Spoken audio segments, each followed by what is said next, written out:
नमस्कार दोस्तों, मैं हूं हरि सिंह राजपूत और आप हैं मेरे साथ एक महत्वपूर्ण टॉपिक साइंस के प्रकाश के परावर्तन के साथ। तो बात करते हैं आखिर प्रकाश किरण होती क्या है। तो देखिए क्या होता है, प्रकाश किरण की बात करते हैं तो जब कोई प्रकाश एक सरल पथ में जाता है, सरल पथ का मतलब सीधे आप देखते हैं सूर्य से प्रकाश आता है और सीधे हमारे पास आ जाता है, इसको बोला जाता है प्रकाश किरण। तो प्रकाश जब कैसे चल रहा हो, बिल्कुल सीधी रेखा में चल रहा हो, प्रकाश सीधी रेखा में चल रहा हो, कहीं कोई उसमें अवरोध ना हो। अगर अवरोध नहीं हुआ तो वो क्या कहलाएगा, प्रकाश किरण कहलाएगा। अब बात करते हैं, देखिए प्रकाश का विवर्तन। विवर्तन का मतलब होता है कि जब कोई प्रकाश आएगा, जैसे सूर्य से प्रकाश आया तो आपने क्या कर दी, एक वस्तु रख दी अपारदर्शी। अपारदर्शी तो आप समझ पा रहे होंगे कि ऐसी वस्तु जिसके दूसरे पार दिखे ना। जैसे आप देखें सफेद कांच होता है तो वो पारदर्शी होता है, आपको उसके साइड दिखता है।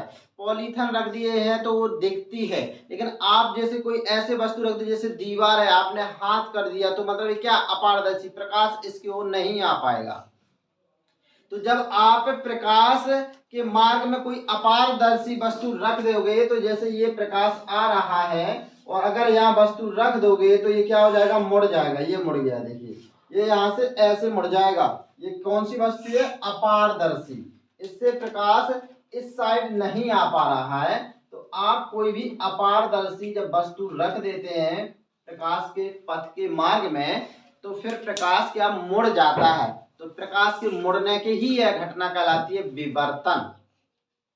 अगर प्रकाश किरण सीधी आ रही है, अगर प्रकाश सीधा आ रहा है तो वो प्रकाश किरण है। अगर प्रकाश का पथ मुड़ रहा है तो वो प्रकाश का विवर्तन है। अब देखिए बात करते हैं प्रकाश के परावर्तन की बात। तो देखिए परावर्तन में पहले हम एक डायग्राम बना लेते हैं, आरेख बना लेते हैं। ये देखिए कोई प्रकाश किरण है, ये कोई प्रकाश किरण टकरा के ऐसे जा रही है। देखिए ये आ रही है प्रकाश किरण और ये आपकी जा रही है।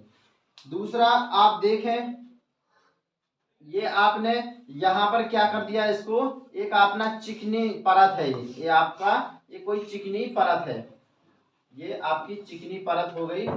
ये देखिए आपका क्या हो जाएगा, आपतन बिंदु हो जाएगा। ये हो जाएगा आपका आपतन बिंदु हो जाएगा, जहां पर प्रकाश की जो किरण आ रही है, ये जो आ रही है ना, ये यहाँ पर अपने देख लिया, ये सूर्य है। ये क्या है, सूर्य है। ये सूर्य से प्रकाश किरण आ रही है, ये आ रही है यहाँ पर। तो ये हो जाएगी आपकी आपतित किरण, आने वाली आपतित किरण। और आपकी ये यहाँ से टकराने के बाद जा रही है, तो ये हो जाएगी आपकी परावर्तित किरण।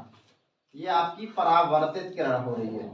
अब देखिए आपका ये वाला जो है, ये आपका क्या हो जाएगा, अभिलंब हो जाएगा। ये आपका अभिलंब हो जाएगा और ये आपका आपतन कोण हो जाएगा और ये आपका परावर्तन कोण हो जाएगा। अब देखिए आपसे परिभाषा पूछा जाएगा कि प्रकाश का परावर्तन किसे कहते हैं। तो जब कोई प्रकाश किरण प्रकाश स्रोत से निकलकर किसी चिकनी सतह से टकरा कर, ये यहाँ से आए, यहाँ से टकरा दिए, चिकनी सतह से टकरा करके वापस उसी मार्ग में, ऐसे आई थी ऐसे ही चली गई, तो वापस अगर उसी मार्ग में परावर्तित हो जाती है, चली जाती है, तो इस घटना को बोला जाता है प्रकाश का परावर्तन। अब देखिए प्रकाश का परावर्तन तो हो गया। अब इसमें आप देखें प्रकाश के परावर्तन के नियम। देखिए नियम में देखिए आप, ये आपतित किरण है, ये परावर्तित किरण है, बीच में अभिलंब है, तो ये आपका कोण आई हो गया आपतन कोण, ये बना परावर्तन कोण। तो पहला तो हो जाएगा आपतित किरण, परावर्तित किरण और अभिलंब। आपतित किरण, परावर्तित किरण और ये अभिलंब तीनों एक ही बिंदु आपतन बिंदु पर स्थित होते हैं।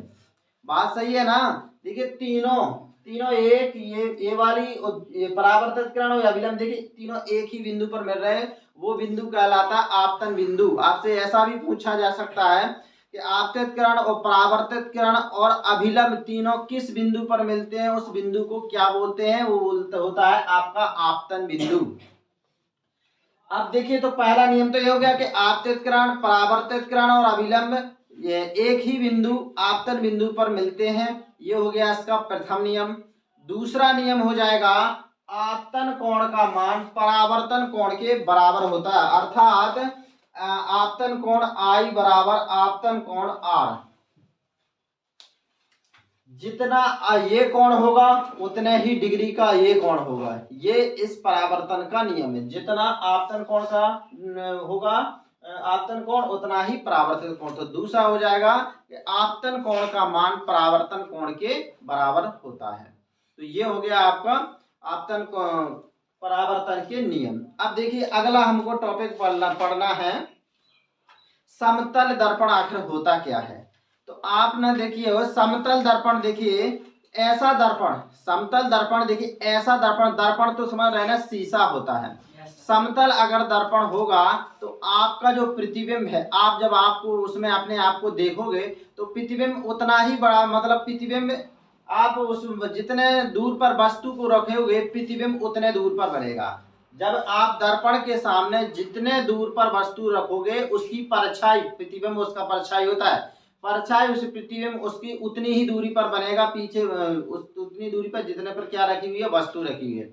आपका जो प्रतिबिंब जो होगा आपका ये कैसा होगा, आपका आभासी होगा। कैसा होगा, आपका आभासी होगा। जो भी देखिए प्रतिबिंब आभासी बनता है वो हमेशा सीधा होता है।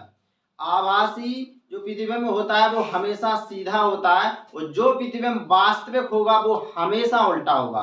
तो समतल दर्पण में प्रतिबिंब कैसा होता है, आभासी होता है। कैसा होता है, आभासी होता है। तो प्रतिबिंब कैसा बनेगा, सीधा बनेगा। दूसरी हो मतलब जितनी वस्तु है उसका आकार प्रतिबिंब का उतना ही बनेगा। तो ऐसा दर्पण क्या कहलाएगा, आपका समतल दर्पण कहलाएगा। तो वह दर्पण जिससे क्या हो जाएगा, सीधा, आभासी और वस्तु के बराबर, और वस्तु जितने दूरी पर रखे उतनी ही दूरी पर प्रतिबिंब बनेगा। तो ऐसा दर्पण क्या कहलाएगा, आपका समतल दर्पण कहलाएगा। अब देखिए बात करें गोलीय दर्पण की।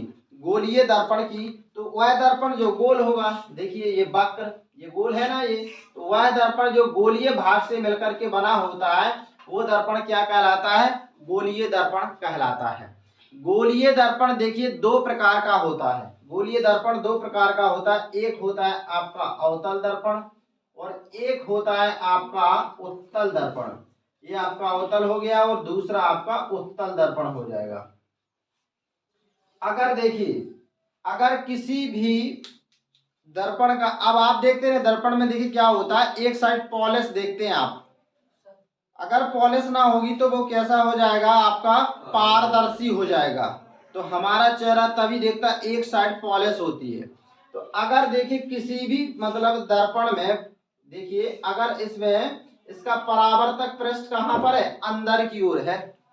क्यों, पॉलिश बाहर की ओर है, मतलब प्रकाश किरण यहां से जाएगी फिर टकराएगी वापस आएगी। तो जब किसी में पॉलिश बाहर की ओर हो मतलब उसका परावर्तक पृष्ठ अंदर की ओर। अब आप कहोगे परावर्तक पृष्ठ अंदर क्यों, क्योंकि देखिए ये कोई भी ये दर्पण है ये गोलीय भाग का अवशेष होता है। आप इसको ऐसे कर दोगे ना, ऐसे, तो ये देखिए गोला बन जा रहा है, बन जा रहा है कि नहीं बन जा रहा। ये गोला का बाहरी भाग है, तो जहां पॉलिश होगी उसके विपरीत क्या होता है आपका, उसमें प्रकाश किरण का आपतित होती है, मतलब प्रकाश किरण वहां पर आती है। तो यहाँ पर देखिए प्रकाश किरण का परावर्तन होना है, यहाँ पर होगा। अब अगर आप बात करें उत्तल दर्पण की तो ये जस्ट उल्टा हो जाएगा। ये हो गया, आप इसमें पॉलिश अंदर की ओर करोगे तब ना परावर्तन बाहर की ओर होगा। पॉलिश अंदर करोगे तो परावर्तन कैसा होगा, बाहर की ओर। परावर्तन समझ रहे हैं। देखिए क्या होता है, जैसे आप सूर्य के प्रकाश में आप जाके घर पे शीशा लेना, उस सूर्य को ऐसे करना और फिर किसी की आंख पर करना, वो जाएगा, उसका प्रकाश बहुत तेज जाएगा, वो क्या है, वो परावर्तन है। मतलब जो प्रकाश आएगा उस शीशे पे पड़ेगा, वो जिसके ओर कर दोगे तो उसकी बिल्कुल वहां पर फोकस पड़ेगा, तो वो है प्रकाश का परावर्तन। ठीक है ना। अब देखिए यहाँ पर ये आपका परावर्तक पृष्ठ कहाँ पर है, बाहर की ओर। देखिए देख पा रहे हो आप, हम आप इसको पूरा गोला तैयार कर दें तो देखिए अब परावर्तन तो यहाँ से होता है, यहाँ से ऐसे होना कि ना होना। तो देखिए परावर्तक पृष्ठ बाहर की ओर है, कारण क्या है, इसका जो पॉलिश है कहाँ पर है, अंदर की ओर है। तो ऐसा दर्पण क्या कहलाता है, आपका उत्तल दर्पण कहलाता है। तो चीजें आपको समझ में आ रही होंगी। अगर बात अपन उत्तल दर्पण की तुलना करें तो अपने जो चम्मच होती है ना, चम्मच वो वैसे ही होती है। कारण क्या हो, वो ऐसे मतलब ऐसे उभरा हो, चम्मच को ऐसे कर देंगे तो ऐसे ही आ जाएगी कि नहीं आ जाएगी। तो इसकी संरचना किसकी तरह होती है, बिल्कुल चम्मच की तरह होती है। ठीक है, अब आप देखिए